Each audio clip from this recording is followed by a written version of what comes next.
Yes, for the cow farm, a cow barn, and we were trying to figure out, number one, why the manure heap is not really producing manure, because we haven't really done anything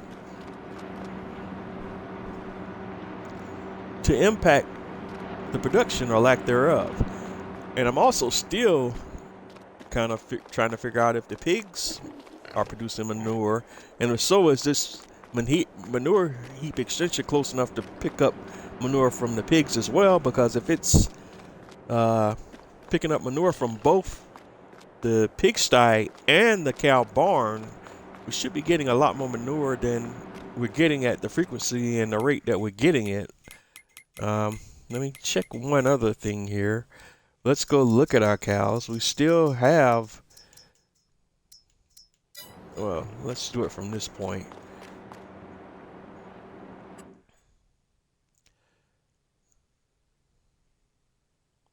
Yeah, we got, our cows are maxed out at the full complement of 80 cows, so that's not the issue. But maybe what I might want to look at for our future reference, is to see about placing a modded cow barn in here so that we can get this manure production up. But do you think 80 cows, just because this is a large cow barn from the base game, should be producing enough manure where regular manure production wouldn't be an issue? But the other weird thing is that the mini BGA is showing that it has 28,000 liters of manure in there. Don't see anything represented visually. I think, let me check did I turn that back on in the mini BGA? Manure. You might as well turn that back on and just have all of that producing digestate until that runs out. Because I'm still also not sure. In previous streams, both the manure heap and the mini BGA were behaving as if the triggers between the two buildings were having some type of collision, because when I would take manure from the manure heap, the amount for the manure heap, the amount of manure in the manure heap would be reduced, but by the same token, the amount in the BGA would be reduced as well for the same amount. So it was clear that in previous streams that both these triggers for these two buildings were connected. And in fact, when I removed manure from here and placed it here, the overall amount of manure showed in both places excuse me, my tongue is twisted today, my head is all over the place, but basically it showed the same total for both facilities. And I apologize that I'm having trouble speaking again tonight. We have to get it together. I have to get my brain connected to my mouth and so on, so we can spit the words out properly. But we'll get there. The struggle is real tonight, early on, but we'll get there. But anywho, and I'm probably making you dizzy just walking around like I'm walking here. But anywho, let's proceed.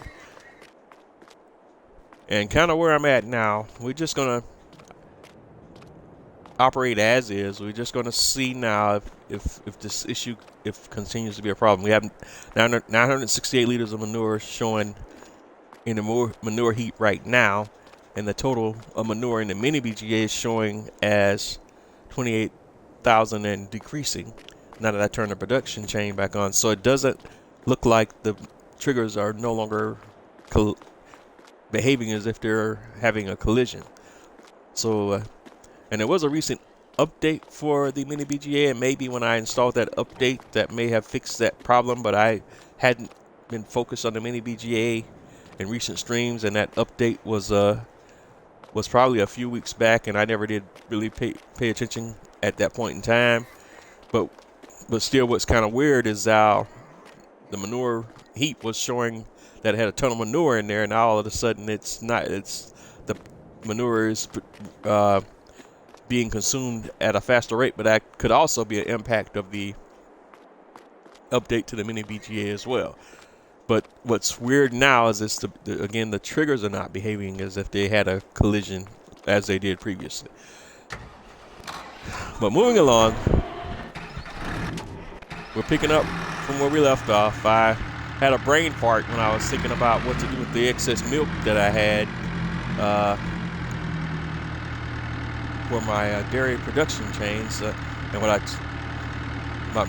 my bakery production chains. What I totally forgot about is that I have a dairy production chain, so I literally could have just taken the milk to the dairy and just pumped all the milk in there, and that's what we're going to do right now. Is we're just going right from here. So I may not have needed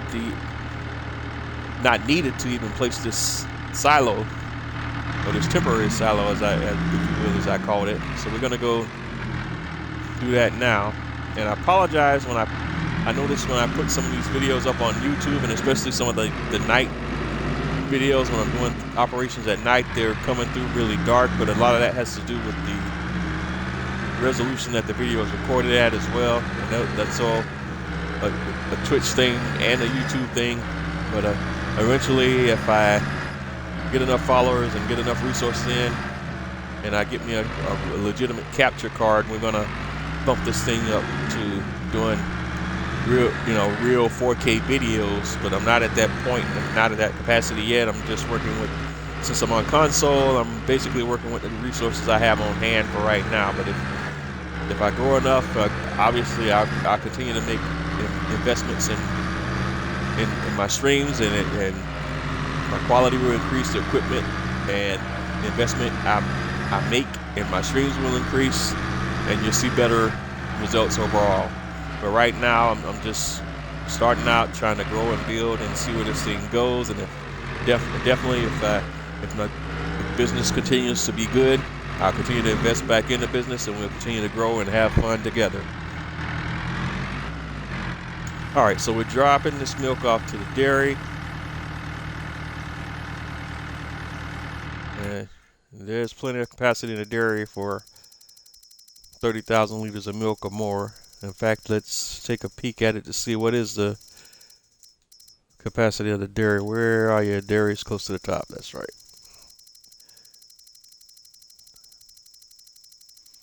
Yeah, I wish there was a way to kind of sort this menu sometimes, because I could see how this could be insane if you got a lot of production chains on your map. And it already is minorly insane right now. All right, so we got 86, and that's close to max, so it's probably about 100,000 max, I would assume, if we're at 86 right now. So probably 100,000 liters is the max for milk. But that's good. We got butter, cheese, and chocolate corn, so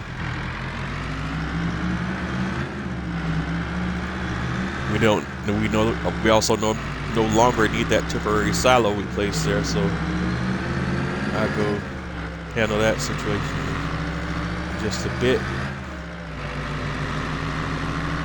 But I think that pretty much takes care of everything we need to do for today.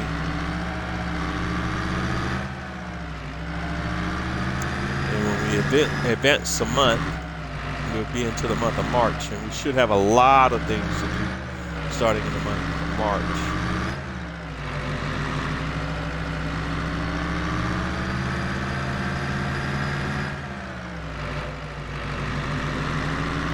There's the main farm, but first we're going to go back over here to where my little temporary silo is at. And I'm going to go ahead and sell that silo because I don't really need it at all.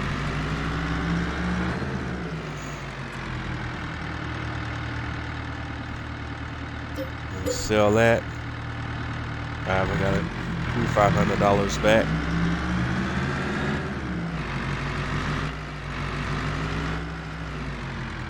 While I'm here, might as well also just try to do some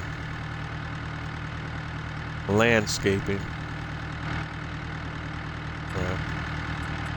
Alright, landscaping.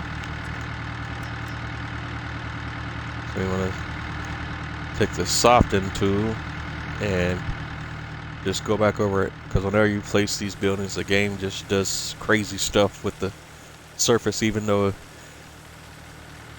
one of the warnings that the game tells you is that you want to try to get your surface that you're placing your buildings on as even and as flat as possible, but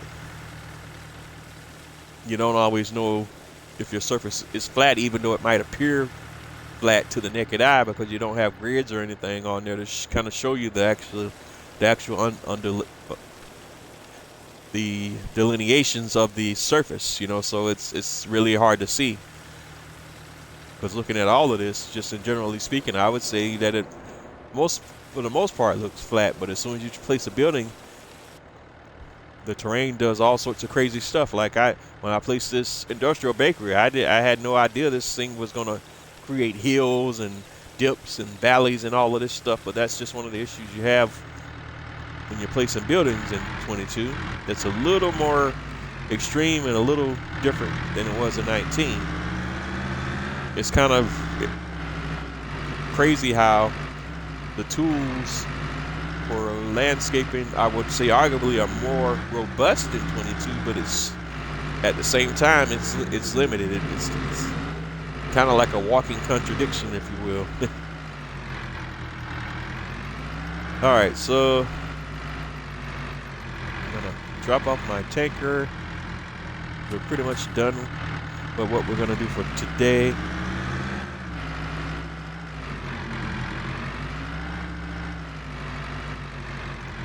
Just put my dump trailer back on, and that's it. We're gonna go ahead and move on to the next day.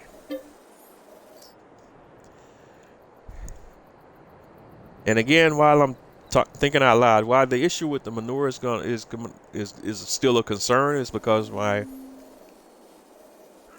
greenhouses use manure as an input as part of their production, and if I'm not producing enough manure to keep my greenhouses fed, then that's going to be a potential issue, and I may have to buy manure from a different source so that I still have enough to provide to fill the inputs for my greenhouses. Either that, or I just switch it up and start pumping,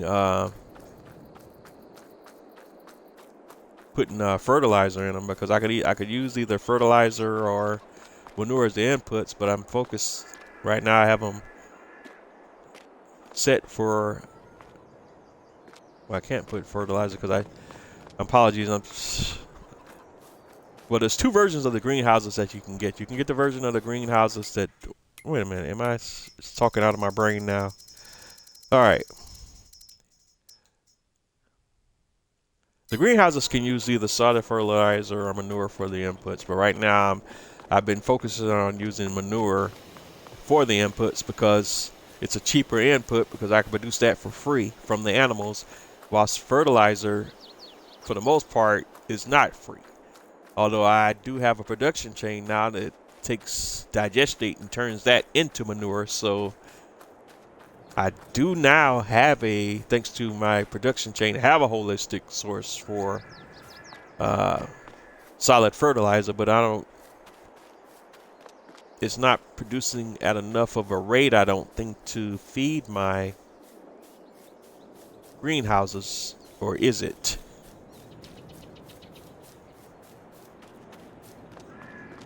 Yeah, that's something I have to play by ear, because if the manure rate doesn't pick up, yeah, I don't have a ton of solid fertilizer in there.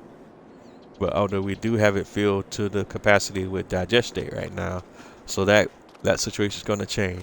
So we'll just have to play that by ear. If I have to switch it up and start putting solid fertilizer in my greenhouses, I'll do. But we're not going to stress it too much. But anywho, let's get to it. We're in the month of March. On day 1 in March, I'm playing 2-day months. So first thing we want to look at now is our crop calendar, And as you can see, we got a lot of things we can do now in the month of March. The following crops are in the green: oat, sunflowers, potatoes, sugar beet, sugar cane, cotton, grapes, olives, poplar. Grass is always in season for the most part. So, so, except for the months of December, January, and February, of course. But then cotton comes into season in February, so pretty much the only months that you can't plant. Well, I can't even say that. Make that statement. That's not an incorrect statement.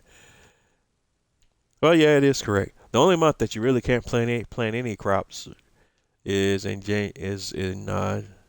December and January, for the most part, right? Let's see. Yeah, just December and January. But anywho, so let's see. Where do we want to start? First of all, let's go ahead and do the yard work and tend to the animals and get all that stuff knocked out. So go right to the cow barn, and we're going to drop off our TMR for the cows. And we got a lot of field work to get going today, a lot of things to look at. I still got the other 2 fields that I purchased. I got to figure out what I'm going to do with them. I'm still not settled on what crops I want to have on those fields either.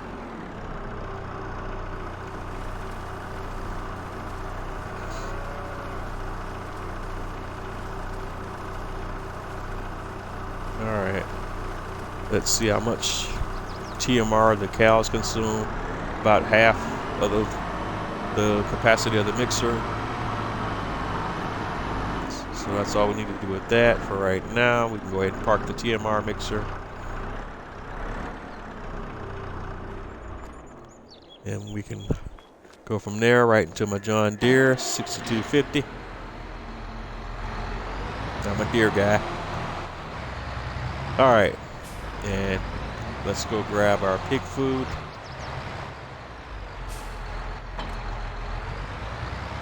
And we'll take that over to the trigger for the pigs.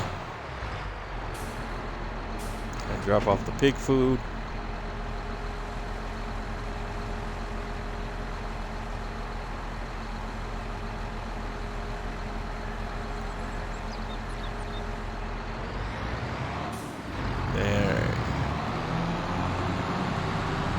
Pigs took most of that, so I just go ahead and fill the trailer back up so that we're ready to go for the next day.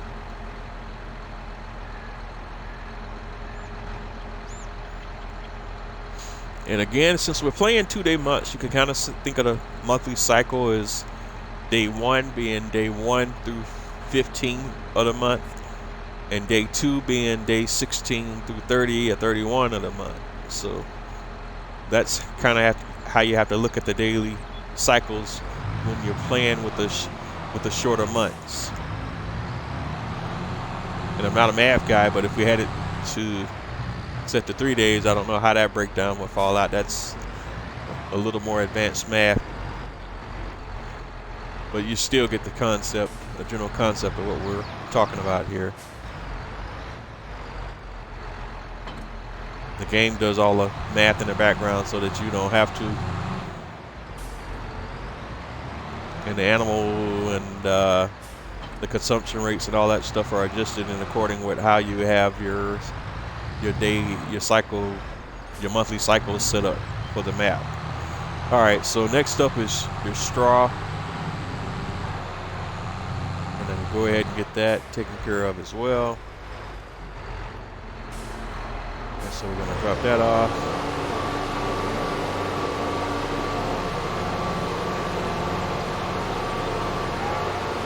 I'm trying to get the cows fed and happy. That's our ultimate goal right now. Okay. And the same thing with the pigs.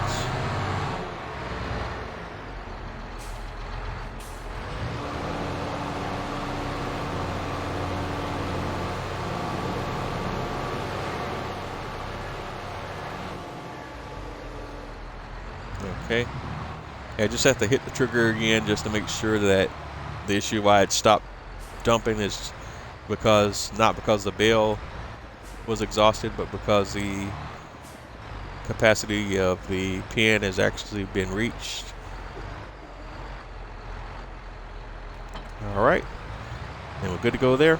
Pigs are great, cows are great. We can move on to the next topic of conversation, and that's grabbing our TLX and going through the greenhouses.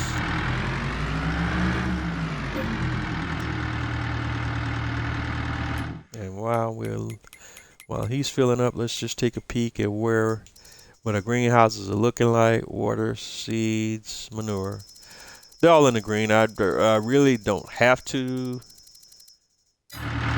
do anything with them, but I just like to keep it that, with a systematic process.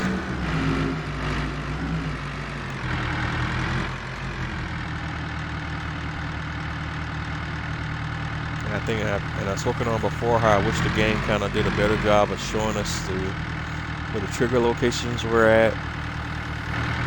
And again, I'm playing on console. I think, I'm pretty sure on PC players have options with mods they can install that could help them out with some of these problems. But since I'm a console player, I'm going to have some problems that are unique to me being on console.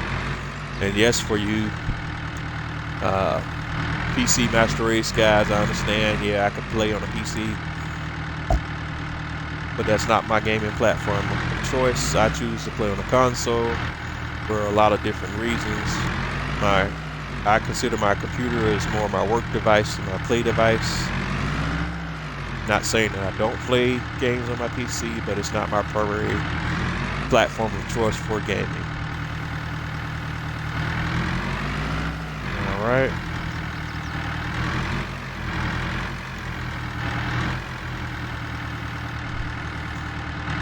Okay. So we got all those figures filled with seed. And the next step in the process is we're going to dump off the leftover seed that we have. And let's see, take a look.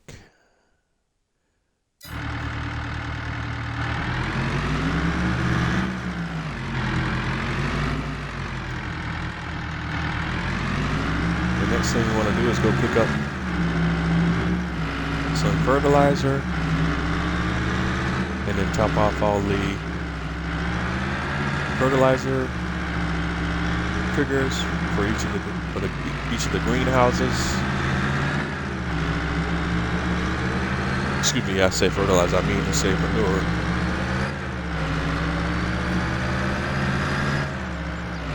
So we're gonna go over to the cow barn and pick up what manure we do have from the manure heap extension.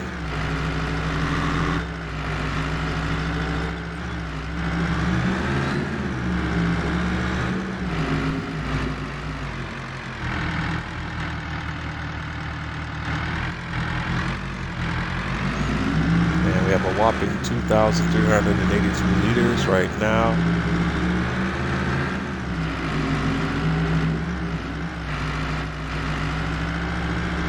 So the numbers going up is not at a very sustainable rate right now.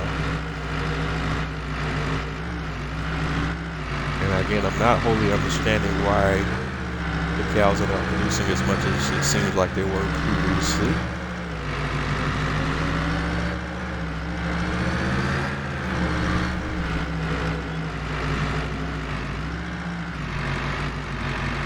And if that continues to be a concern, I may have to consider replacing the cow barn with a modded cow barn. But the issue I'm going to have there is the more cows you have, the more inputs they're going to require as well. So it's like the pros and cons to going either route.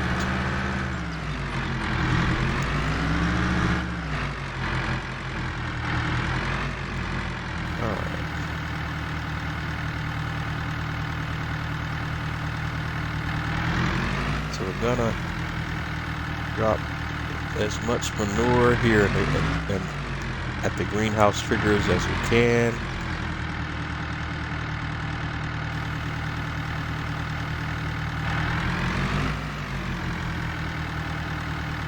And let the game kind of guide us as to which points will need it and which points won't.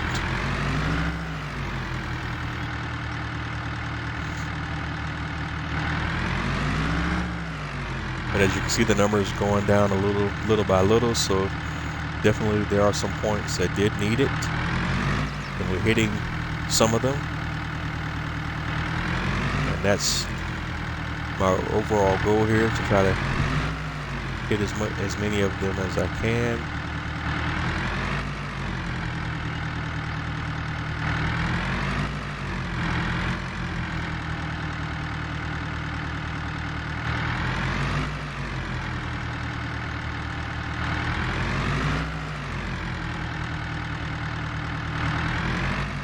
And again, because the game doesn't show you exactly where the location of the trigger points are, it's all guesswork.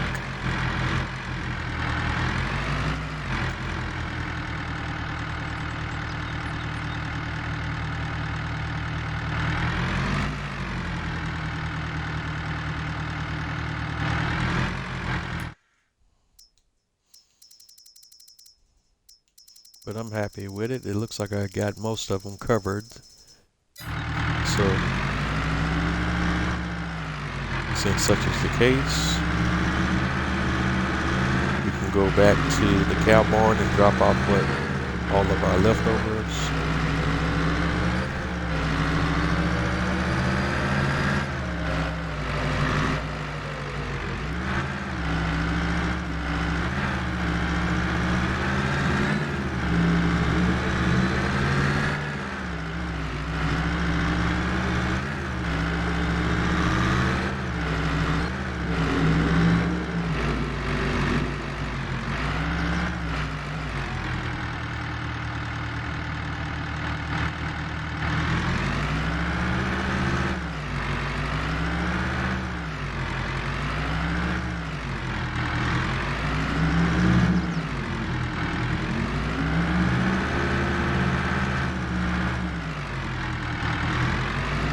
All right, that was the issue, is that, oops, that was brilliant. Once I take it out, I can't put it back in. So I have to be mindful of that. And only take a small amount, not take everything that's in there.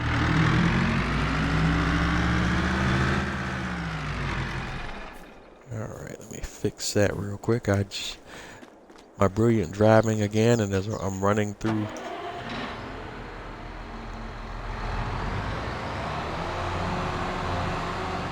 my equipment here, knocking my equipment around.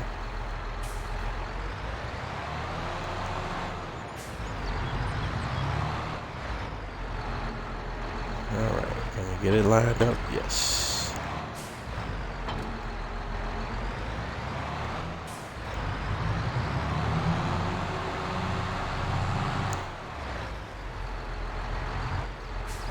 Even though I haven't been using it as of late, still good to have a big bag lifter around on the farm.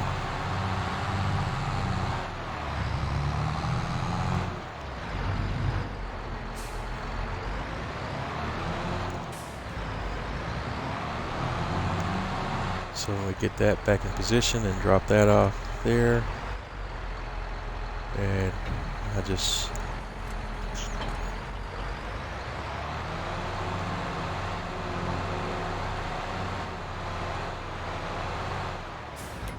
leave that there as well.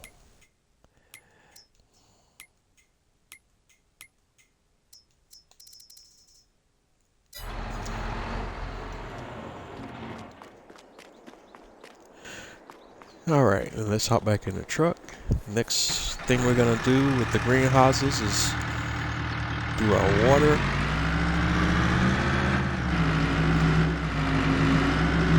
And then we'll go deal with the horses. And we'll be done with the day's yard work, and we can then focus on the farm work we need to do for the day.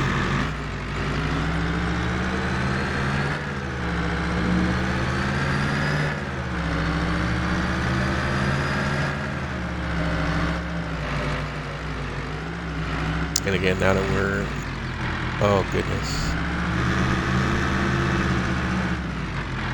Now that we're into the planting season, we have a lot of things we can get started on.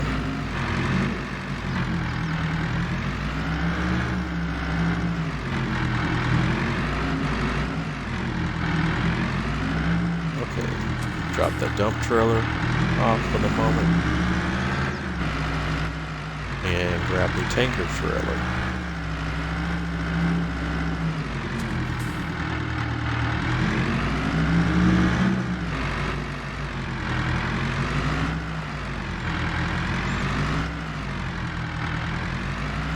Adjustment I need to make before I get started on this next task is let me set the trailer back to its normal realistic capacity. So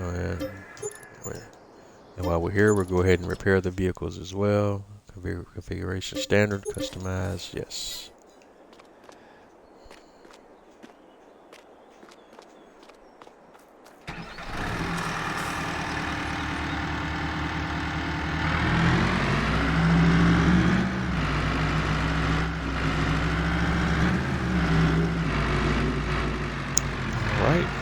Fill the tanker up with water.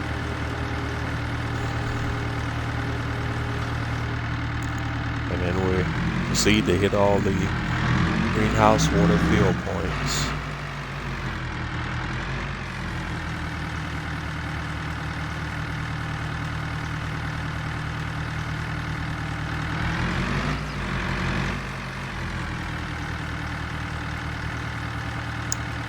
Must have missed a few the last time because the greenhouses are taking a lot of water this time.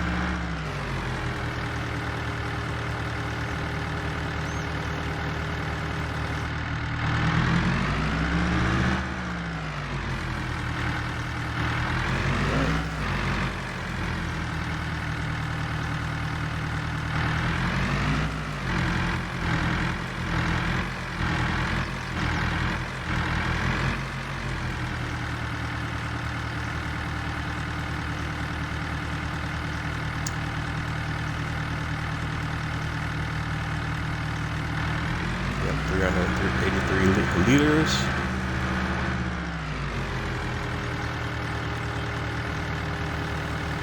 And the objective here is to get them all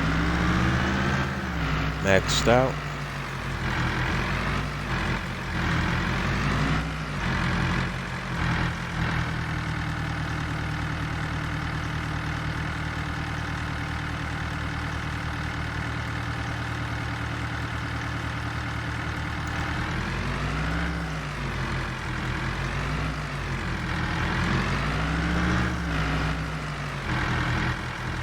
Water fill points don't work the same way like the silo fill points do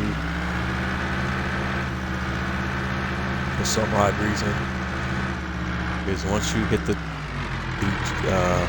keys to say you want to fill a water fill point, it's still active. You can just drive through them, and once you hit one that still is not at max capacity, it'll automatically start filling.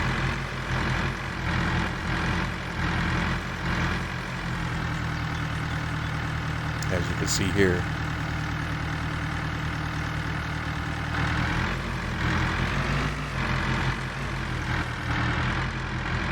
Alright, so they all look to be good.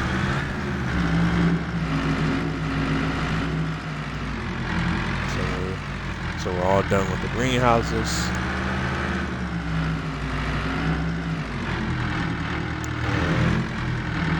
Next order of operation will be dealing with our horses.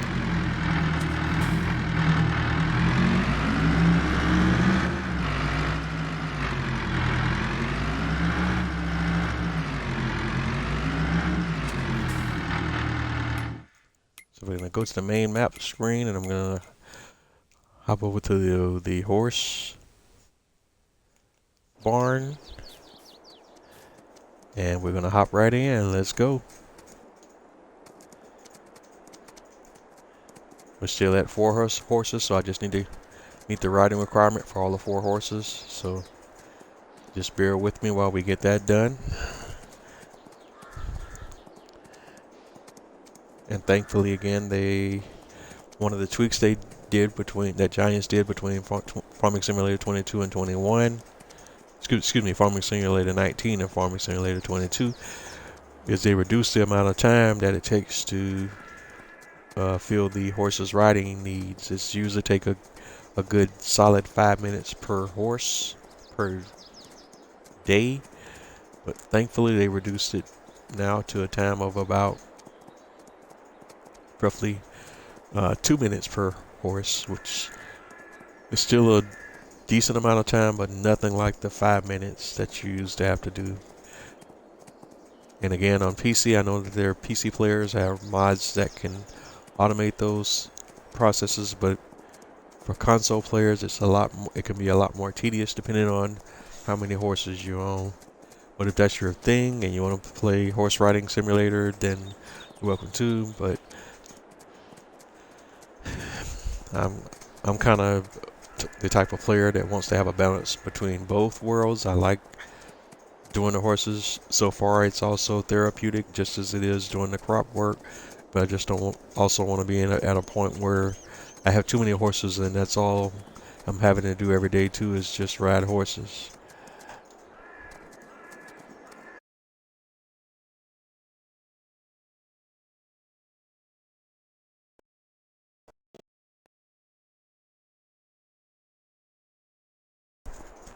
Pretty much rinse and repeat for each of the horses until we got them all at 100%.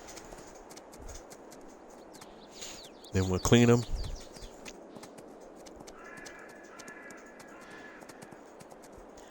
And I'm also going to need to take a quick peek at their needs to make sure they have enough oat in the barn and enough straw. But we'll check on that after we're done with the riding and the cleaning. And then once we're done here, then we can get on to the focus of our stream today, and that's getting started on our crop work.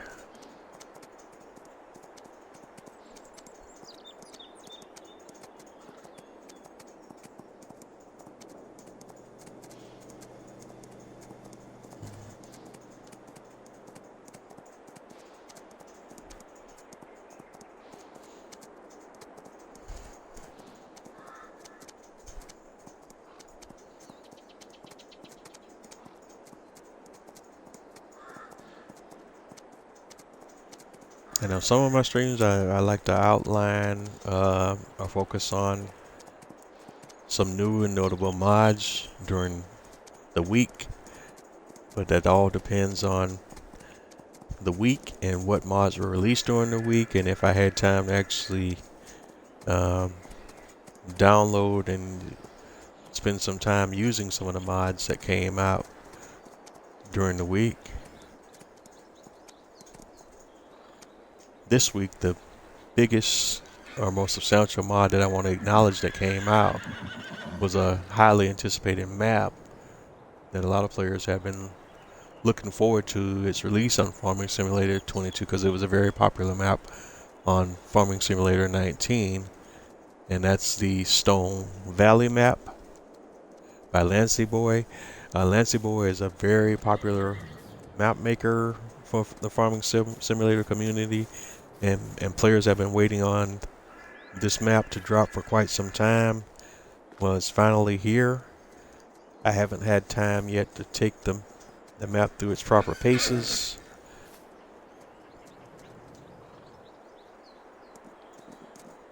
But I definitely tend to do so at a certain point in time, and depending on how that goes, I may even consider switching up my series and doing a series on that map too, but I just need to kind of spend some time with it and get a good feel for the Farming Simulator 22 version of it and see how I like it. And I also like to kind of wait and see with maps when they first come out, because most of the time when maps first come out, they usually have updates to follow within the first month after they've been out. So I kind of play it cautious with maps because they usually change at some point in time after release. And as a good rule of thumb, I typically like to say once a map has been out for a month, at least for a month, it's probably safe to go ahead and use that map in a series. But in some cases, depending on what's going on with the backlog of Giants, updates can take a longer period of time to roll out. But usually that's in situations where the maps are coinciding with updating game updates or game patches,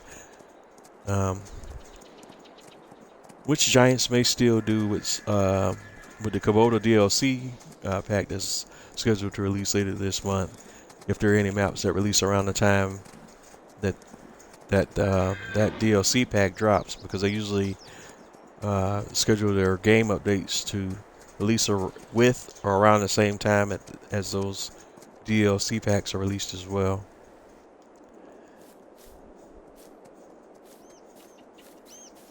So, but definitely, if you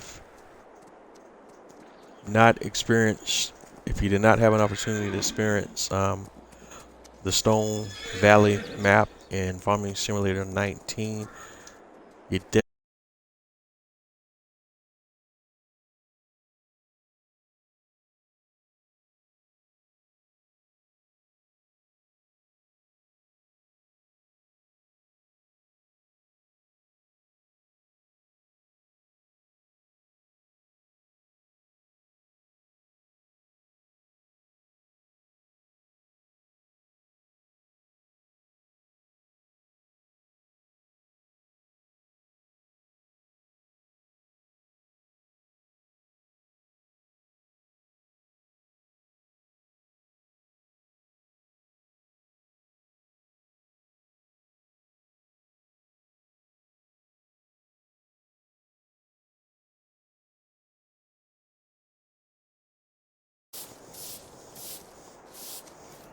it could be sometimes hard to do while they're still walking and moving around. Okay, where's Confucius say? I'm confused. Like, where? Okay, did I do you? Yeah. He wasn't there just a second ago. I know I'm not nuts. Okay. Maybe he was.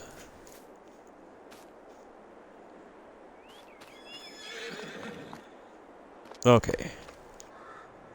And I think I did this off camera. I don't think I did this on camera, but I did go ahead and purchase this vehicle that was part of the Antonio Carrera DLC pack. And it's the Tigre car, 3200 GST. And I just purchased this as a little small vehicle, since my standard tractors won't fit into this barn, so we can just go ahead and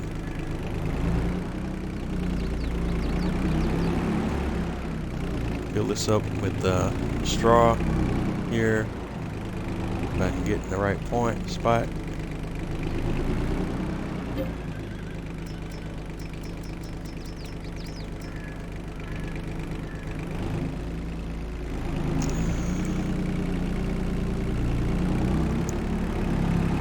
But also I can drive this over to the main barn if I need to pick up oat.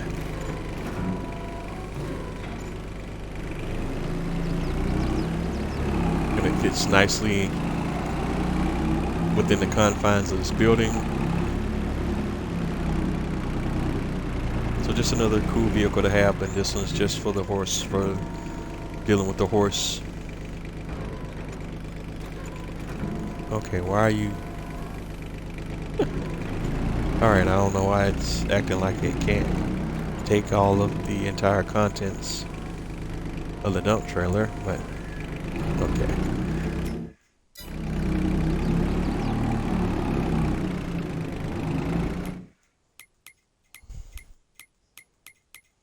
All right, let's take a look at the horses.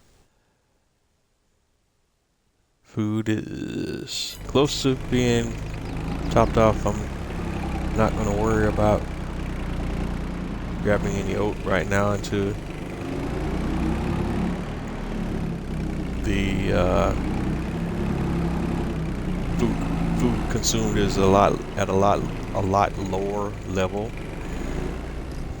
But we're good there. So now we could focus on the crops. And here's where the fun begins. Alright, we're still going to keep 47, 48's grass. That grass is already growing. Shouldn't even have to do anything with that. In fact, I've probably been spacing out that I need to be checking on it. In fact, let's go, because I probably could have already done a grass harvest, but I wasn't. I've been focused on other issues, so I had been closely paying attention to see where the grass field was at in its growth stage. It's ready to harvest, but I think that's at level 1. Yeah, I think that's still level 1. So I think the grass will be at its max next month, I believe.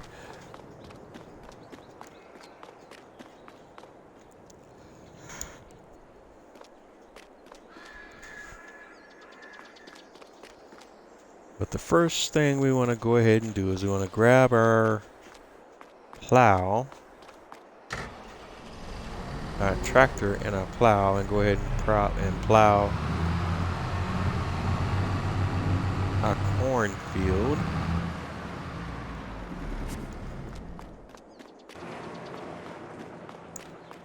And when you use the standard plow, and you're playing with precision farming, plowing does have a negative impact on your environmental score.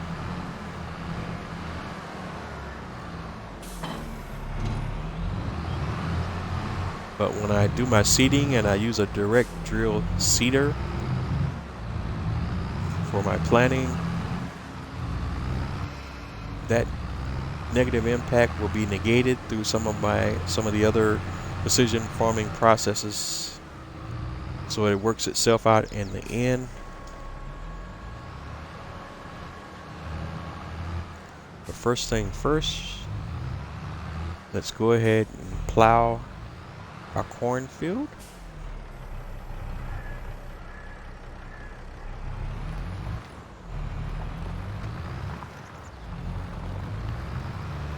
And I'm just going to turn a worker loose on that task.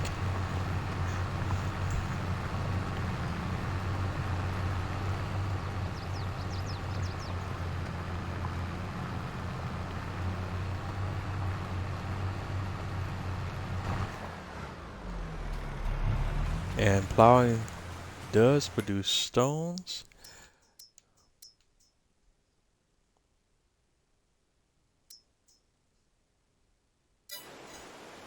So I am gonna need to also come behind the plow with a stone picker.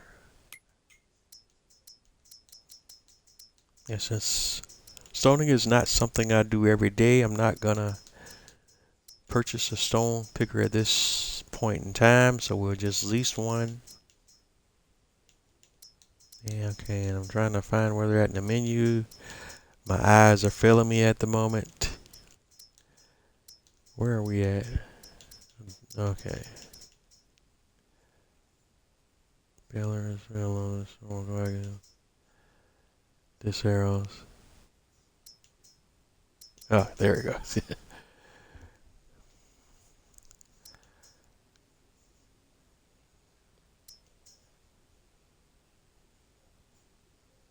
And now the $1 million question is, in the interest of time, I'm going to rent at least the larger one because I just want to get it done. So, in the shortest amount of time.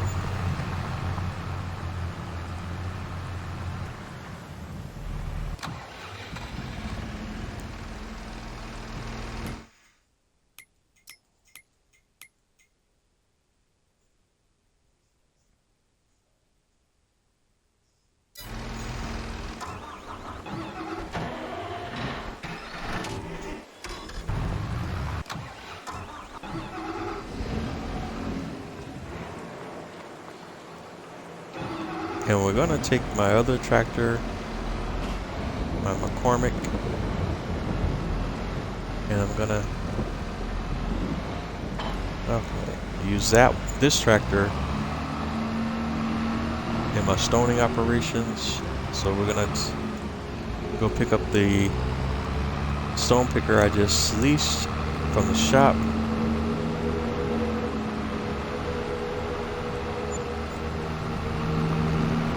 And go pick up the stones that are produced from my plowing activity.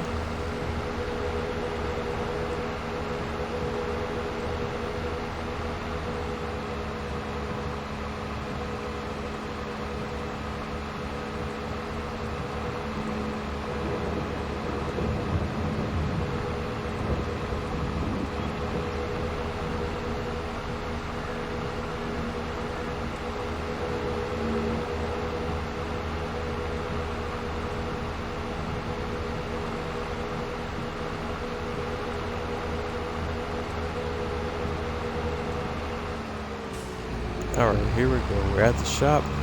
Stone picker is present and accounted for.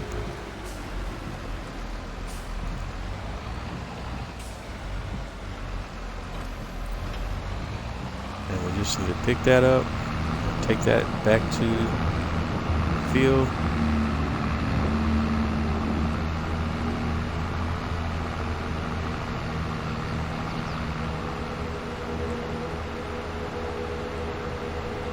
And we'll soon be picking up stones.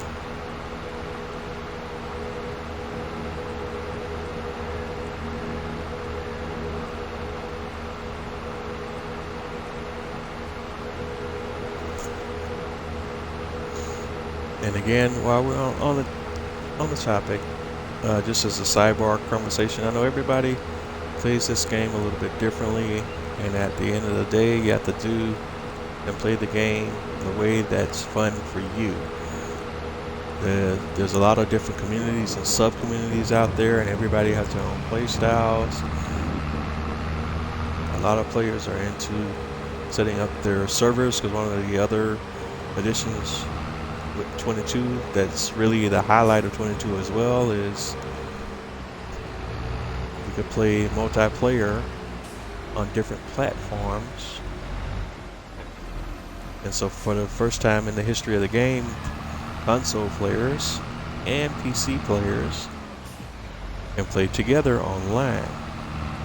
I'm not really a big multiplayer gamer, so that's really not really a big thing for me. But for those players that are into that, that's a huge deal. It's not without its issues, but it's still, for the first generation of this type of gameplay, it's still rather significant. And I'm sure with each iteration of the game, and now that they have added the multiplayer component cross-platform, they're going to make improvements with each generation of the game. And again, the updates with Farming Simulator have been incremental, but they've still been improving slowly over time. And I have hope for the future that the game will only get better and better. I'm definitely looking forward to the Kubota DLC later on this month. And that's a highly anticipated pack for me, because it's gonna once again add equipment to the game that I'm used to seeing, or familiar with seeing in real life. And that's why that was gonna be really cool for me, at least.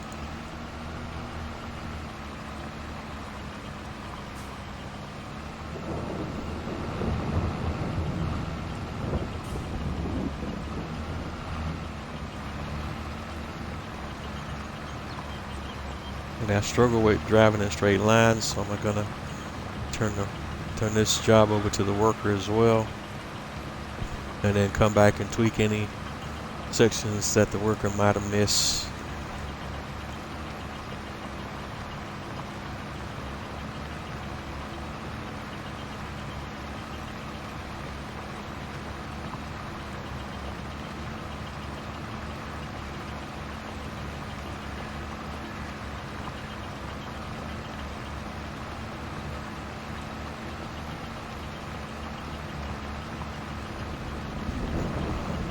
And also, going back to the topic of new and notable mods that released during the week, another map that released this week that's a very popular map from Farming Simulator 19 was the Rest Bridge Hills Farm 22 version of that map, released this week as well.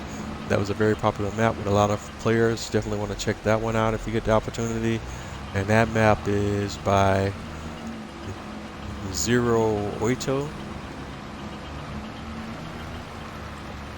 And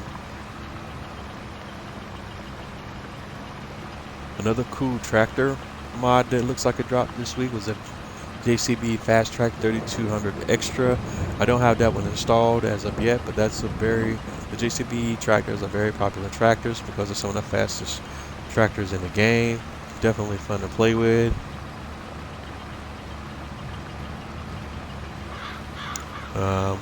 Another one that I have installed is the Chicken Coop mod. It's a 1500 chicken capacity chicken coop, and that's by Camilos 397. I don't think I'm going to use that in this game, but we'll have to see how things progress, because I'm so far so good with the base game version of the chicken coop that we have on the map for right now. And let's see if there's anything else I might have missed. We had updates for the John Deere 9600 9610 by Sid Modding. Definitely if you're a fan of the John Deere green versus the Fendt green, Sid Modding makes some of the best harvesters and tractors in the game. Let's see. Let's see if there's anything else.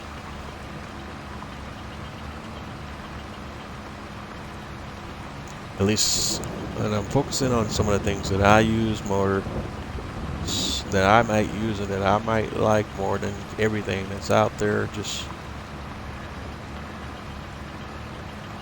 I think I kind of hit everything for right now that I might have wanted to mention at this point in time. Yeah, I think that's all I have.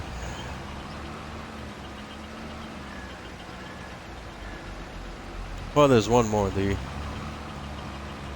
Sampia pack is definitely a good mod that you might want to take a look at.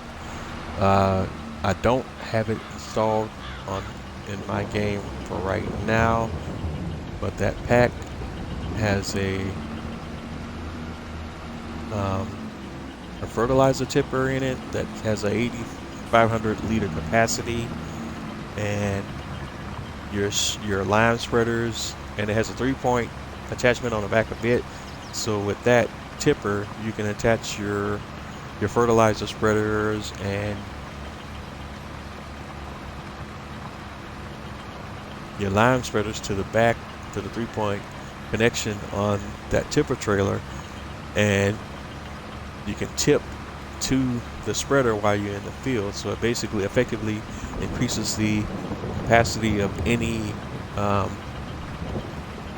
lime spreader or fertilizer spreader that you have in the game that has a 3-point connection, 3-point hitch connection. And that's why, even though right now I'm kind of using the fertilizer spreader from 82 Studios, I'm still kind of bouncing around in my head whether I want to uninstall that and download this Sampia pack and just use one of the line spreaders or fertilizer spreaders with the 42 meter width, because the 82 Studios fertilizer spreader has a 24 meter width.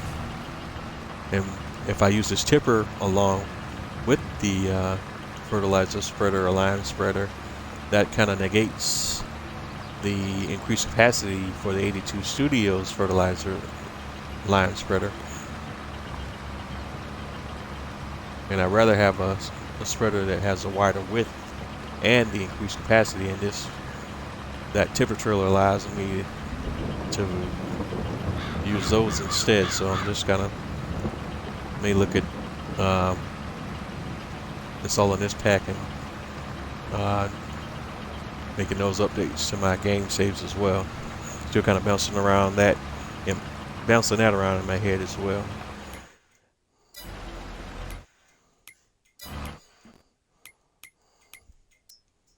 If we go to my own items and we go to my fertilizer spreaders, and this is the one by 82 Studios, a 6-turn fertilizer spreader. It has a 9,000 liter capacity, and with the tipper from the Sombrero pack, that adds a additional 8,500 liter capacity to whatever the capacity is of your fertilizer spreader that you already have that has the 3-point connection. So in effect, you'd have even a higher capacity if you use one of those along with that tipper trailer. So I may need to rethink that whole situation there, even though this is a very cool mod and definitely, you know, it's all in how you want to play. But I think I'd rather have the 42 meter width, spread width versus the 24 meter width.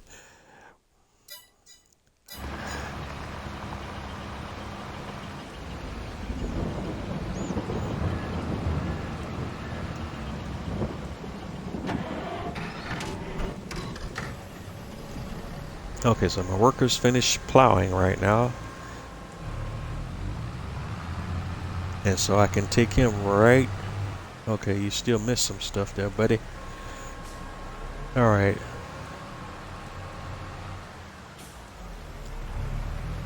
For whatever reason, I don't know why he missed the stuff over here on this side of the field, so we're gonna go ahead and knock that out manually.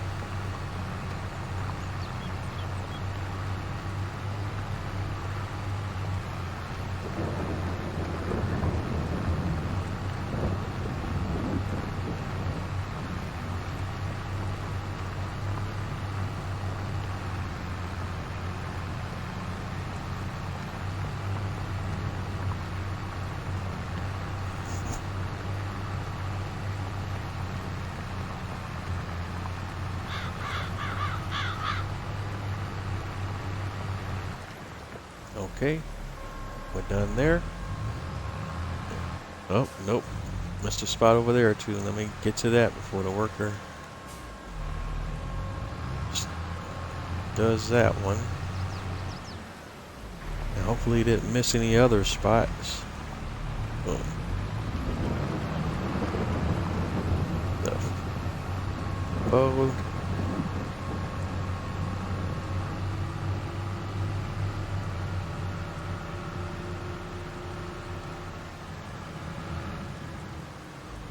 Okay, we're all good.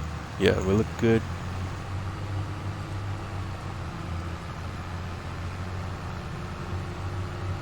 Yeah, I still have to come back and double check to make sure that the worker with the stone picker doesn't miss anything. Because sometimes the worker behavior in this game can be totally random. And since it's raining right now, I think I can still plant while it's raining. Again, having a brain malfunction. But I'm pretty sure I can still plant while it's raining. It said raining has a negative impact on your harvesting.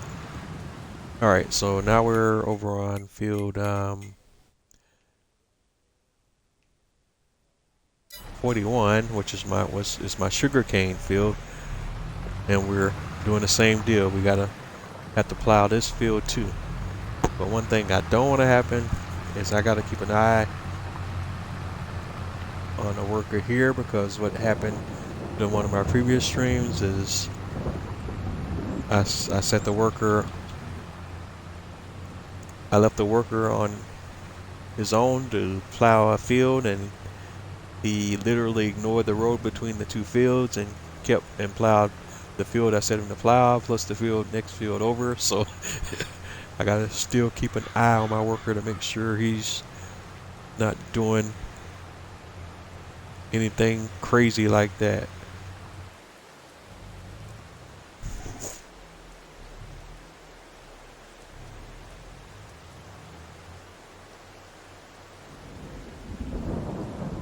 And let me also check here. What is our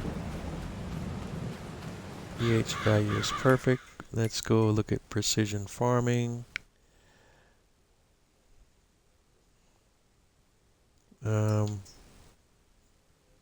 pH is good. Of course, your nitrogen levels are going to be low, but that's only relative for right now. We'll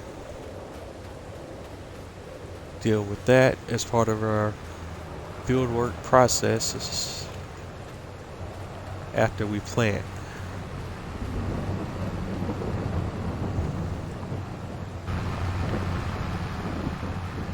Because what we do, we'll go ahead and get these fields plowed. We'll get a direct deal seeder, at least for the corn, and our sugar cane planter for the sugar cane. We got an oat field, and we'll go ahead and plant oat in the field next to this one. And we also need to do our grapes.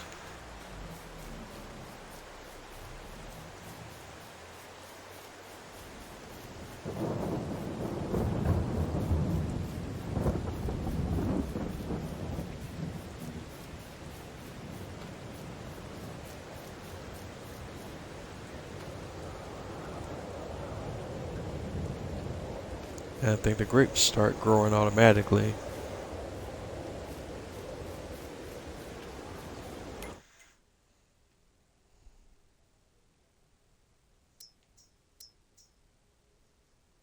Now we still have to find a way. There has to be some ways that we can tweak this so that the grape fields are not negatively impacting our environmental score the way they do, or they just need to update the precision farming kit so that it doesn't count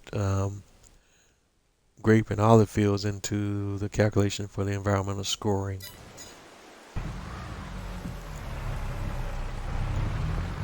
Because I know for a lot of players, especially those that like the min and max, that's going to aggravate the heck out of them.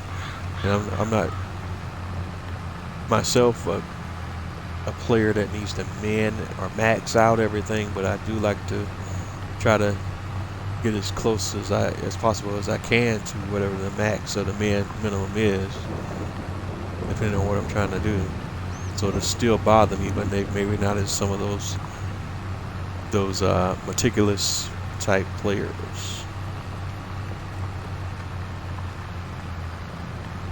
Alright, let's hop over to the stone guy and see what he's doing, and hopefully make sure he's still on track.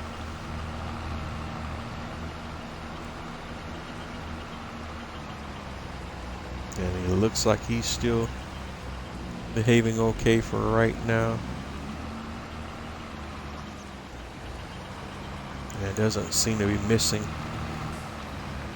any major areas of the field. So that's, and my plow guy continues to miss certain spots here and there. Just need to make sure that those areas are touched up before we plant.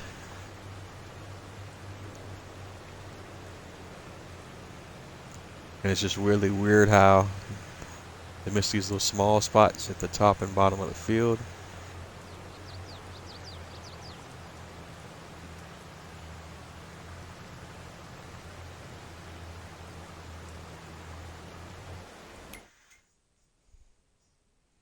And we'll go back to, let's take a peek at the stone filters.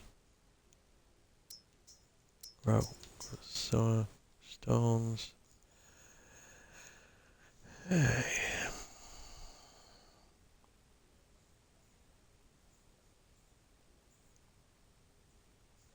Okay.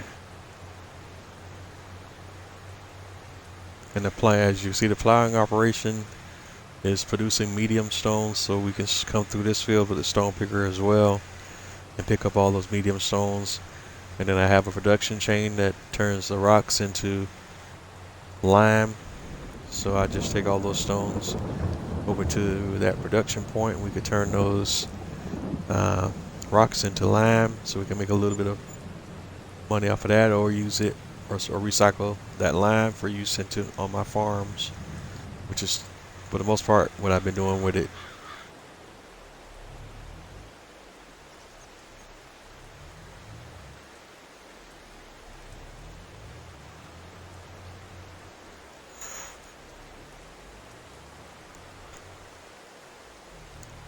And my apologies there, I accidentally hit the wrong button, so we just disabled the worker, so we gotta turn the worker back on.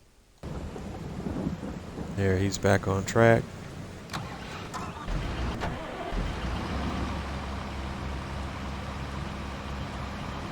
Uh-oh. We have a situation.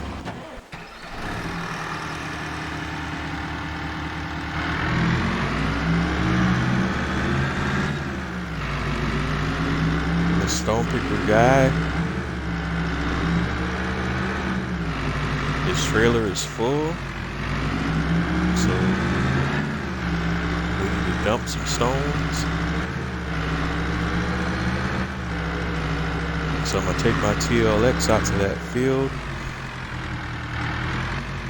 and see if he can automatically dump into this trailer.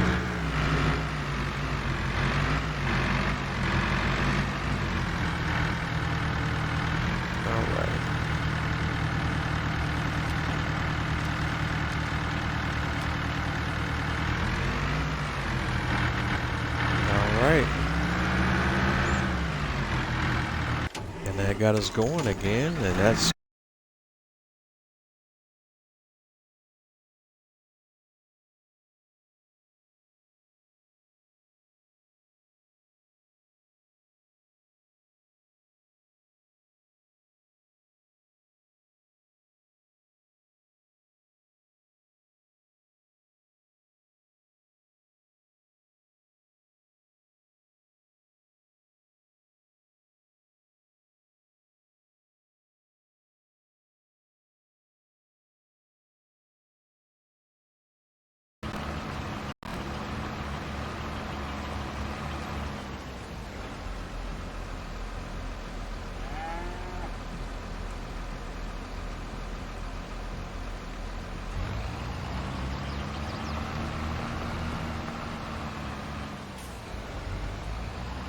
oh, and again I pressed the wrong button.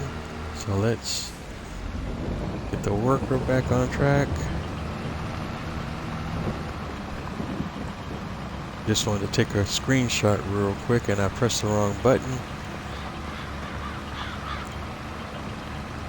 I just wanted to hide the game UI and the map UI and kind of get that out of the way, because I don't really need those up right now anyway. And we're just gonna enjoy the beauty of the game. Again, because I'm recording, the original stream is on Twitch, and I'm saving those streams using the Twitch application. The streams are not saved in 4K. They are saved in HD. And editing those videos in a third-party application, and then I upload the videos to YouTube, and of course, somewhere along in the process, some of that, the fidelity of the videos gets lost, and I apologize for that. But again, once I've done this enough, and I have enough followers, and I have enough revenue and everything coming in, and it seems like this thing is heading into a direction where it's turning into a business. Definitely get me invest in a HD capture card and record my videos outright in 4K HD, and then I'll record the streams myself using my PC and upload those directly to YouTube. And probably I may not even have to bother with Twitch at that point. We'll see how those things go. But for those of you tuning in, like I've said many times in my earlier streams, we'll learn together and we'll grow together. But, you know, if I get a following and my community continues to grow, we'll make our adjustments accordingly.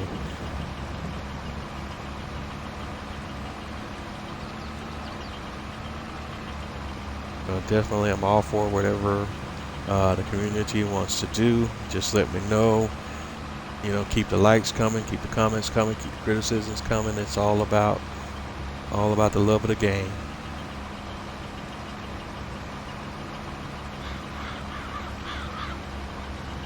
All right, and we're just about done with the stone picking on this field, and that's a wonderful thing.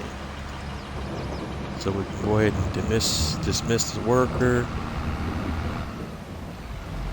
and fold up the stone picker.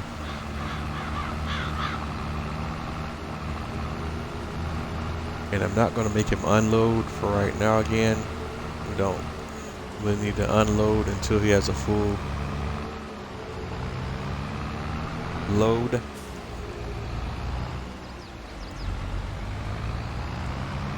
And we're just going to take the stone picker over to my sugarcane field, making sure I keep this whole setup out of the way of the AI worker, because we don't want to have anything in the background that might distract him and confuse him. And let's just take a peek at where he's at. Okay, he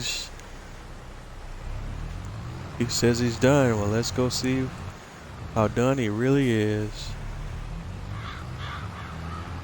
And he missed some spots here and there, but for the most part he looks to be effectively done. And just want to touch up the little areas he missed in the top and bottom of the field.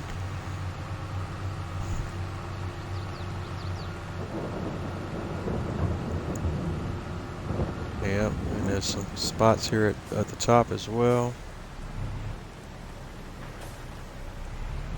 Definitely, most definitely, he missed some areas.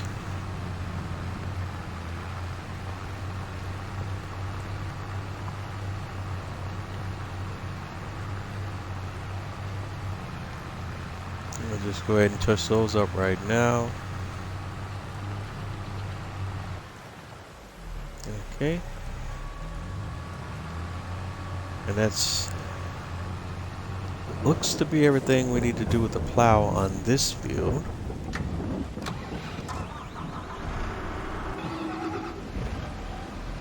So now we want to bring the stone picker through.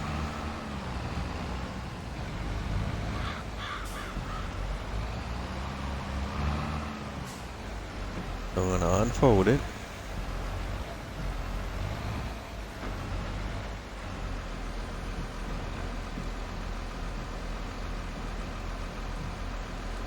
Lights on. Floor. Alright, I gotta turn the help window back on because I don't know off the top of my head what the controls are.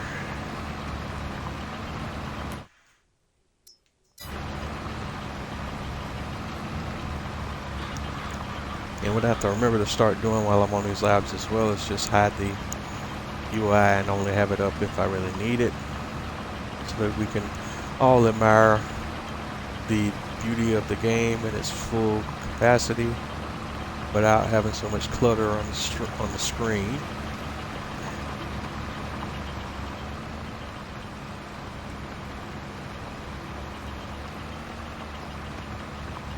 All right. But while the worker's doing that and we're keeping an eye on him, let's go look at something else here. Because he's going to pick up all of these medium stones. And let's see.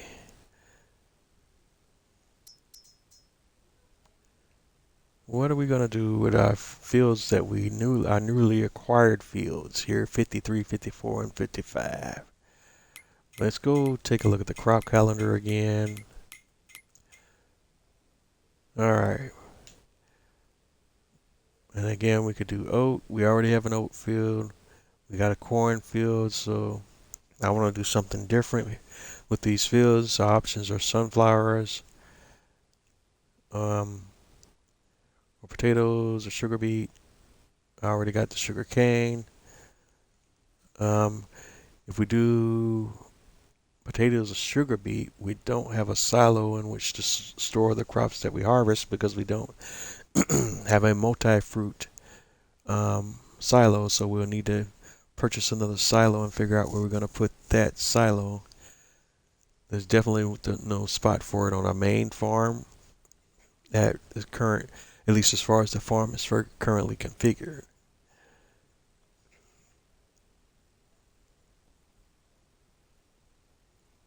So with that taken into consideration, it looks like I'm looking at either sunflowers or I do another oat field.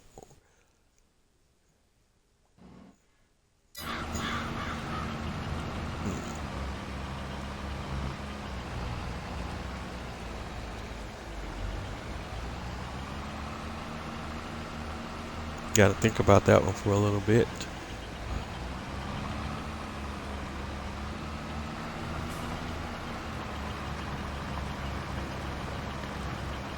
Now, if I do sunflowers, that requires special equipment for the harvest, but I lease everything when it comes to the harvest anyways.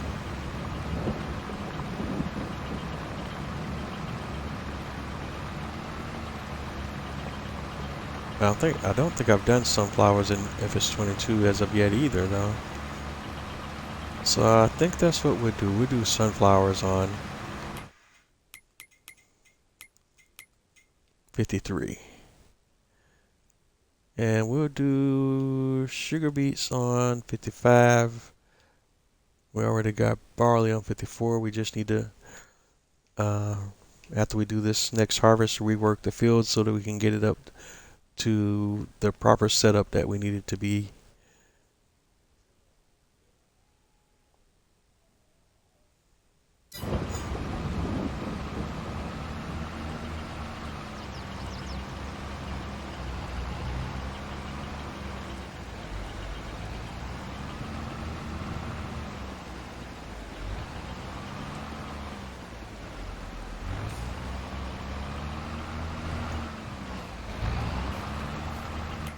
Alright, so while that worker is going, I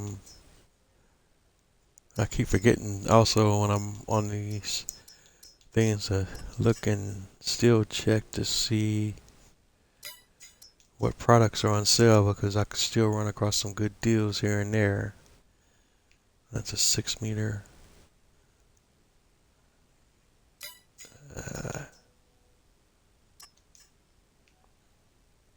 That's a telehandler. That's not a bad price on that telehandler though. But is that the electrical one? Oh no, okay. I don't have a use for a telehandler right at the moment.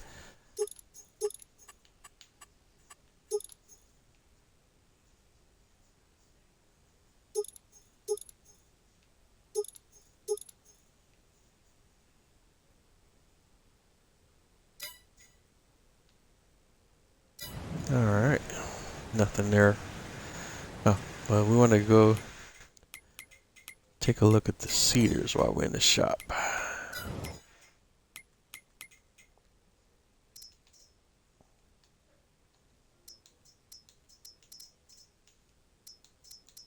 Alright, and so we're looking for direct drill cedars.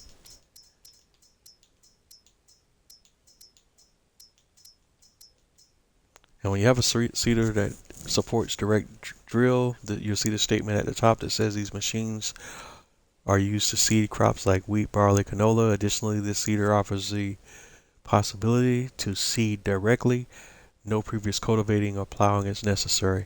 Although we're not focused on that last statement in the parentheses, we're focused on the first part of that sentence, which says that this cedar offers the possibility to seed directly. And that's essentially a direct drill seeder.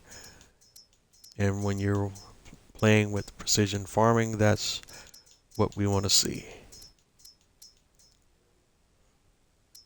And another mod I had installed that adds the capability for direct drilling to all of the base game seeders is the seeding options mod. I don't recall who the mod creator is right off the top of my head, but you can go on Mod Hub and do a search for the seeding option mod, and you should be able to find it. And you want to install that to your game, and that'll add the capability for you to have direct drilling with any of your base game seeders.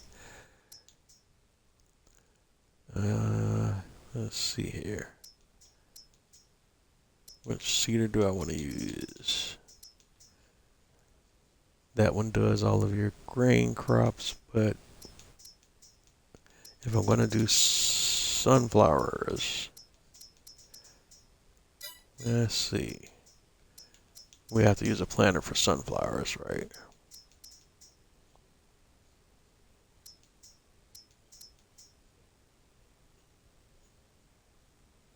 So I need to use a direct drill planter if I'm going to do the sunflower.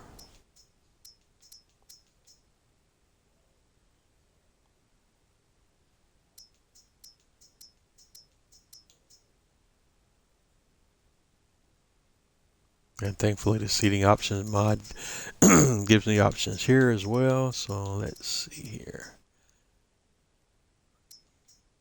Oh, first let me check on my worker and make sure. What are we doing?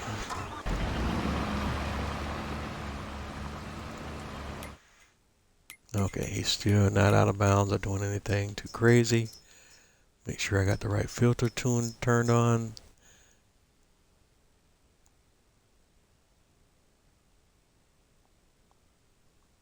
Of course, he's stoning the wrong way, though. He's going right to left instead of left to right. So you're wasting money, bro.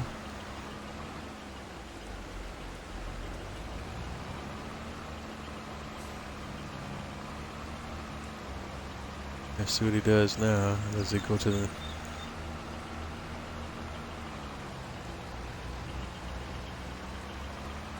Okay, what are you doing, hero?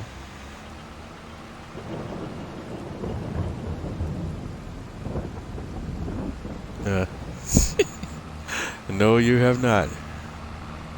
Alright, so the worker's confused. The AI in this game sometimes leaves something to be desired.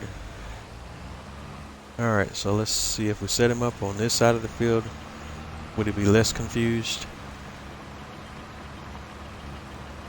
Only time will tell. Alright. So while he's doing that, we can go back to our looking at the planters. Since we're only doing this for this little small field, we don't need to make a major investment into the planters or anything, because we're not doing a large field. It's just a small field, so we can just go with a planter that's fairly basic. 4 months, 15,000, 3 meters. In fact, we can kind of just cheap out and do this 3 meters, $15,000 deal. And we'll do fertilization inactive. We just want to plant for right now. I'll come back with the fertilizer spreader after the fact. So we'll lease that.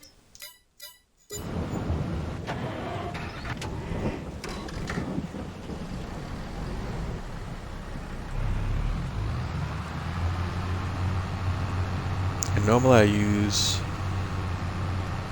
my McCormick tractor for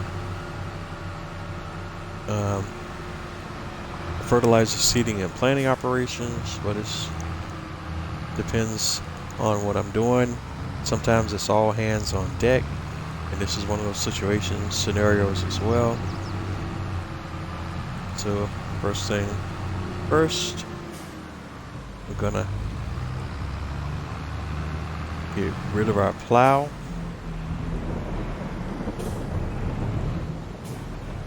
And first, let's lower it so we can get it into the building and attach.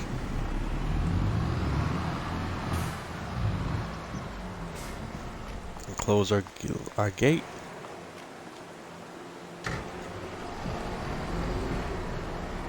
And next up, so we're headed to the shop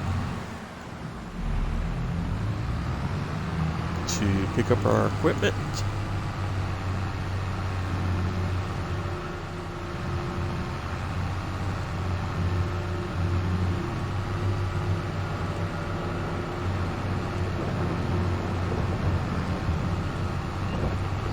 Like I said at the start of this stream, it's going to be a busy day today. We still got a lot of things to do, and we're already at 12 p.m. in the day. The rain is still coming down pretty steady, but you can see from the forecast, it's forecast that it's going to be stopping soon, just not sure how soon.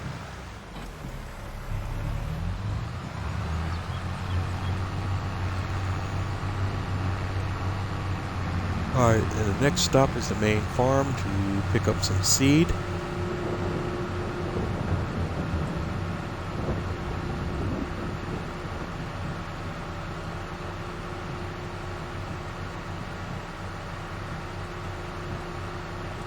And next on the agenda is planting sunflowers.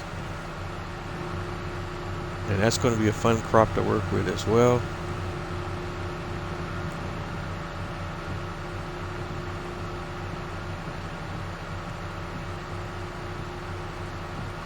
We want to do a little bit of everything just to kind of have that diversified experience.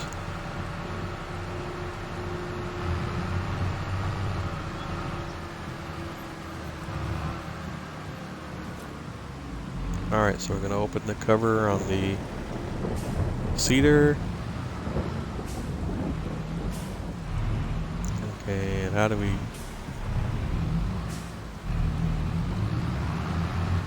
we get it to feel is the next $1 million question. I guess I should have looked at that before we even made the purchase. 'Cause it doesn't look like we're getting any recognition of the feel point.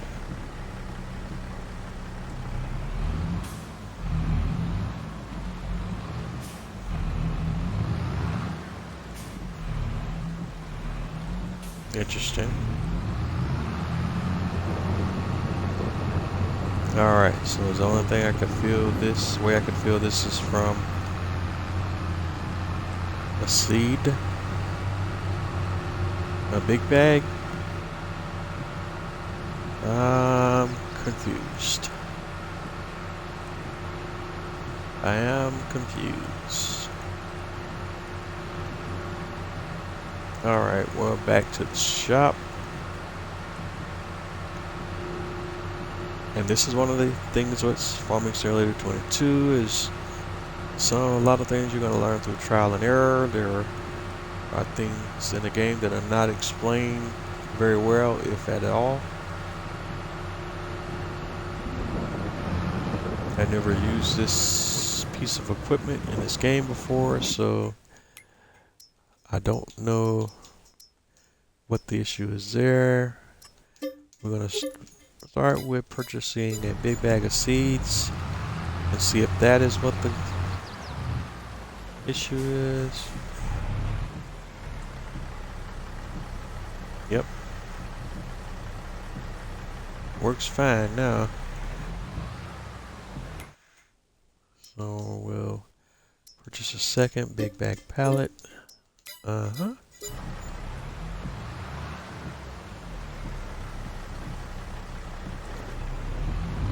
Alright.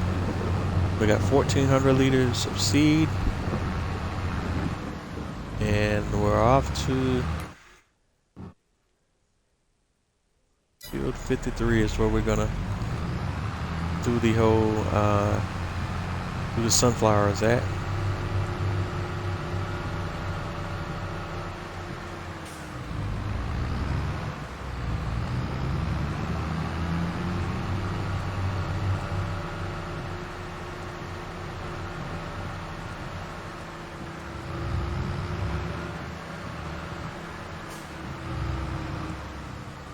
Okay.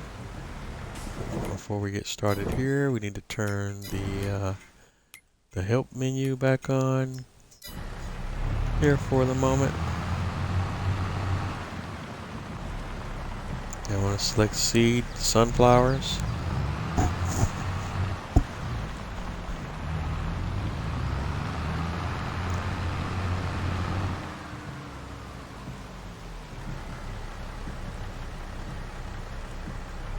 And we can actually use this planter for the corn and the sugar beets, so this could literally service all 3 fields.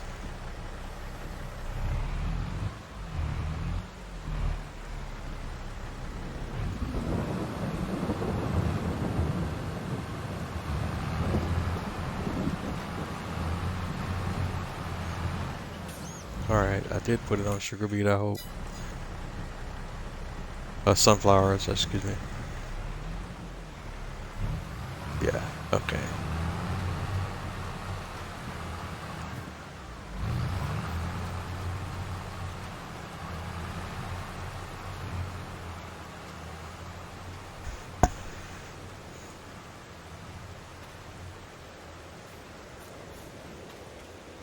And what I'm going to try to do now, because I'm still not understanding how the rolling thing is supposed to work with in conjunction with precision farming, so we're going through the cycle now while we have it up and it says needs rolling.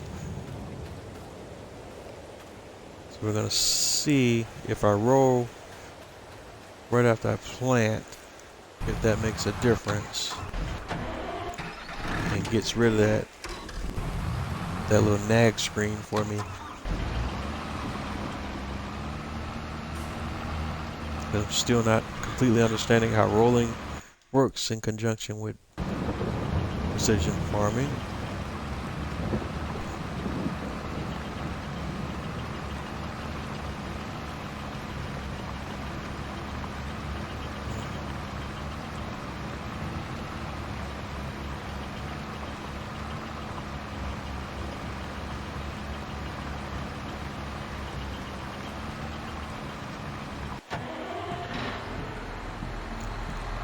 So I'm gonna do a rare thing here because I just want to go ahead and test this out now. It's going to drive me crazy until I do. Because I normally leave this John Deere over here with my cows and the pigs, because that tractor is reserved just for my animal operation. But I'm going to pull him out here and put him into the mix as well.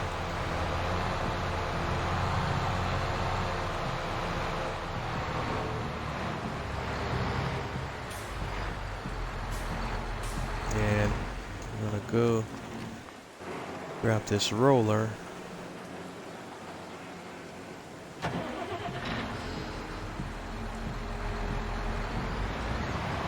Okay, and I don't know where I meant. I should have grabbed my weight too.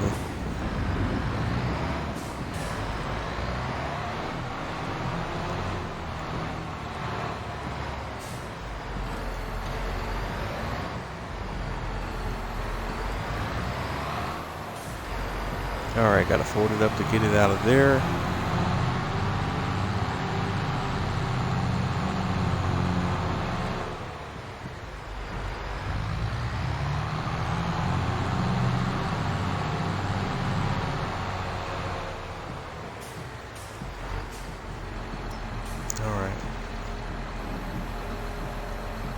I know I need to unfold it. So just have to make sure that it's set to. Alright, get back in the tractor. Unfold. Yes, it can unfold while I'm not in the tractor. Alright. I'm going to customize and set it to the roller function instead of the grass roller function. Customize. Configuration has changed. That's what we want. And we're going to hop back in, attach, fold.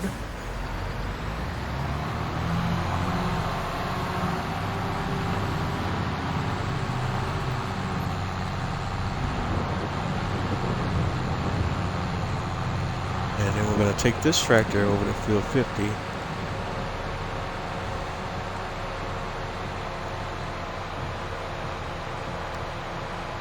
And I'm going to come behind the planter with the roller to see if that changes anything.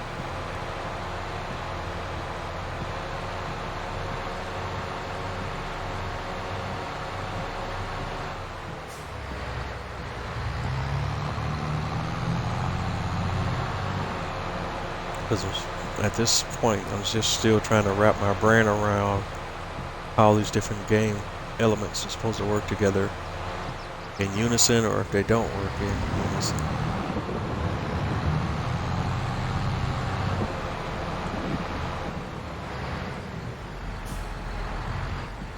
And since I elected for the 3-meter planter, the planning process is going to be kind of slow and steady.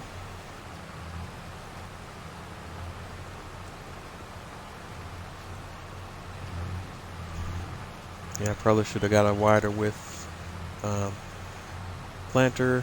Just thinking out loud in the interest of time, and especially with the number of fields I still have to get done.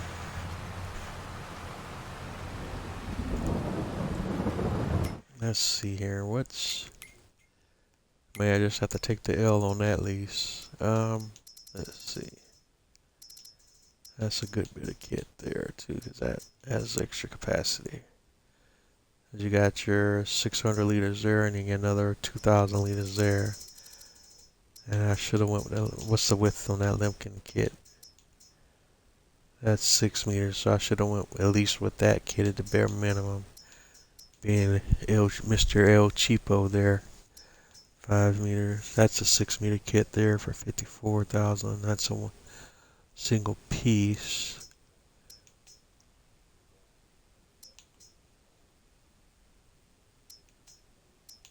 But the issue with that one is you can only hold 595 liters, while this one holds 2,600 counting both pieces.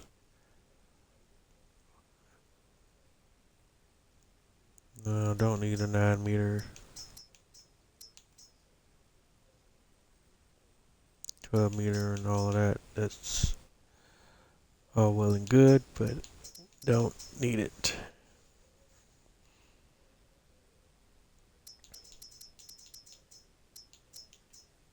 Alright. So I should have released this kit right here. Select. And I'm just going to take the loss here and go ahead and release them now.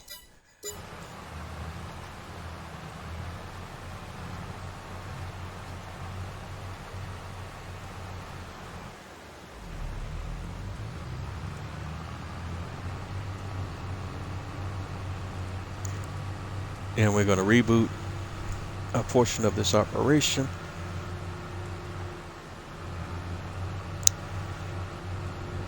So we're headed back to the shop. I'm going to pick up my newly leased equipment. But a bit, we're at least twice still working with the equipment I leased originally, just in order to speed this process up a little bit.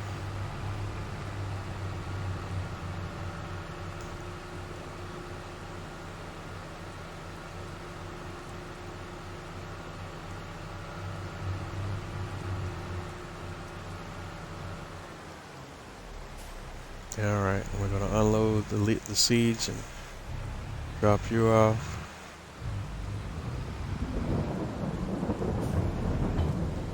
Leave my weight here.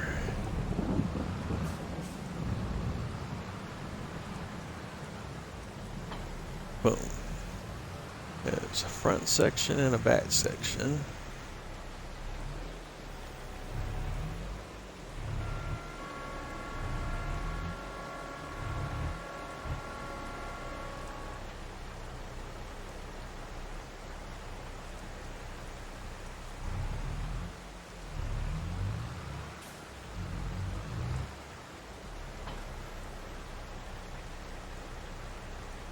Alright, we want to select refill additional tank.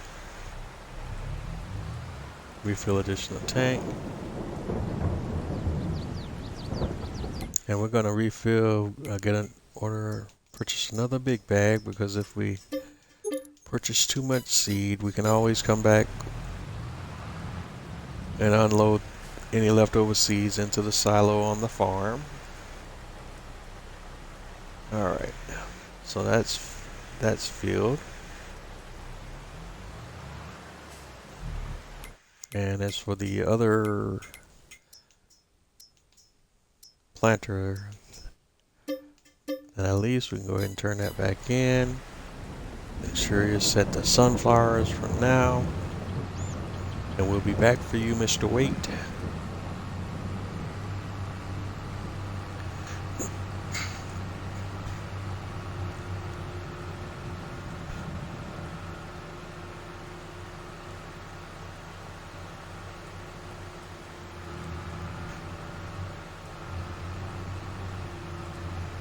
And thankfully we don't have that far to drive to get to the field.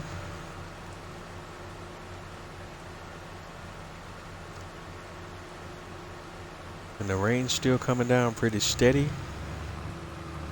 It's going to be one of those nasty days in the field.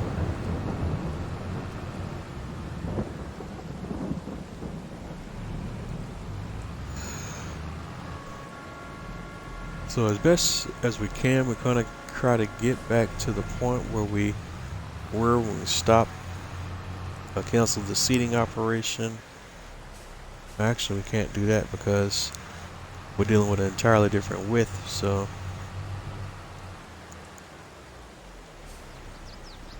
if we do it, well, let's do it this way.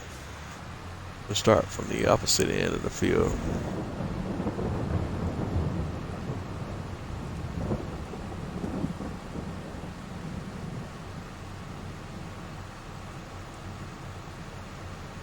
And he'll be going over some of the stuff that he's already worked, but not the entire piece. So if we bring him about right in here, right in here, that which should cover both pieces. There we go.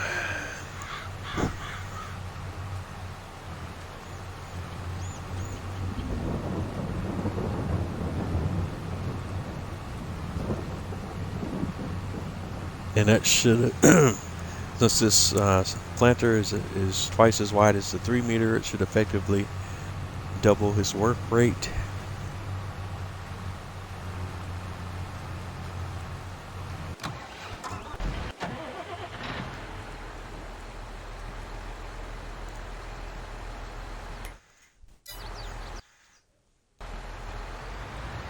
But he's already done enough of the field where we can kind of test my theory about the rolling situation. Alright, so we're just going to lower the roller, and again the field's saying that it needs rolling right now. So if we come over that with the roller after we just planted, what does that give us? It still says needs rolling. So I don't get it.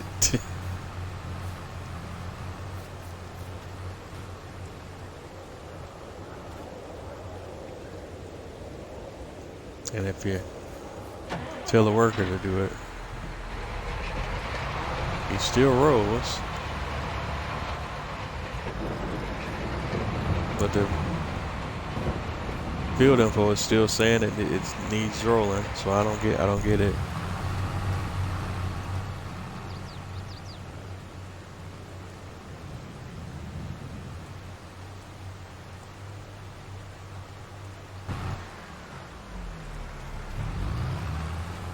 So is there any benefit to me even running a roller over the field?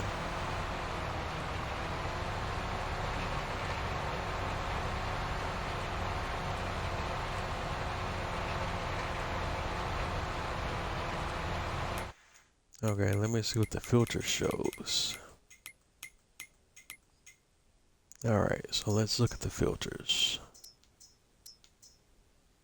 Cultivated. Needs rolling. Okay. The filter is showing as clear.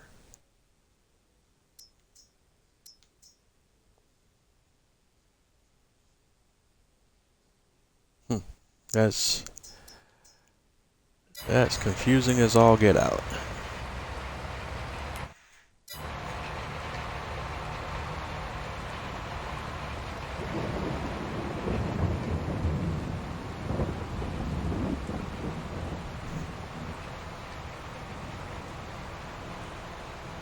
So the filter shows. Okay, there. Now it's updating. Okay, that was very strange.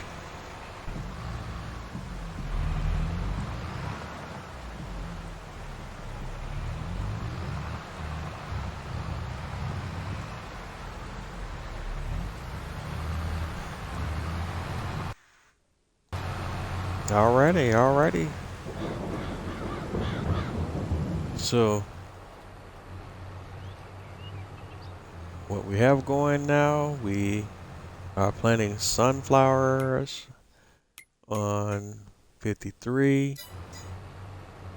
We're gonna do sugar beet or potato on 55. I'm thinking sugar beet because I can, if I need to, take the sugar beet to my sugar mill plant. We already have barley. Is it barley on 54? We're gonna do corn on 50 again, and sugar cane on 41. Oh, shucks! I forgot about the stone guy. He's sitting there waiting on me. I've been wasting my money.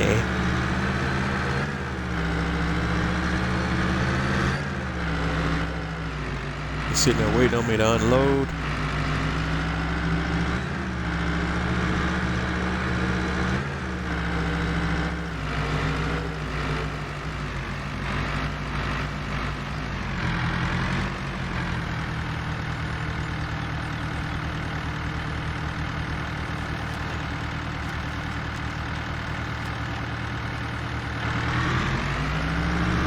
Alright, there's another 4,000 liters of stone, so we still got plenty of capacity in the truck for stone.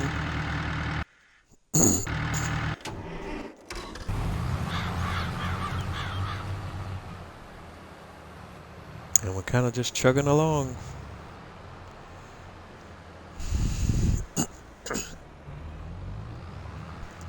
Alright, and we're coming up on the end of the stream. We're down to our last couple of minutes. Once again, I'd like to thank you all for tuning in. Thank you for your support. Whether you follow me on Twitch or YouTube, remember to like, comment, and subscribe. And like I always say, if you're not having fun doing what you do, then what are you doing? I appreciate your support. Continue to provide your support. Continue to keep watching, and we'll continue to learn and grow together. And just thank you for watching as always. And we're going to end it here. Well, I'm going to take it out into the last few minutes, but I'm going to probably go silent for the last minute or so. But again, thanks for watching and keep tuning in.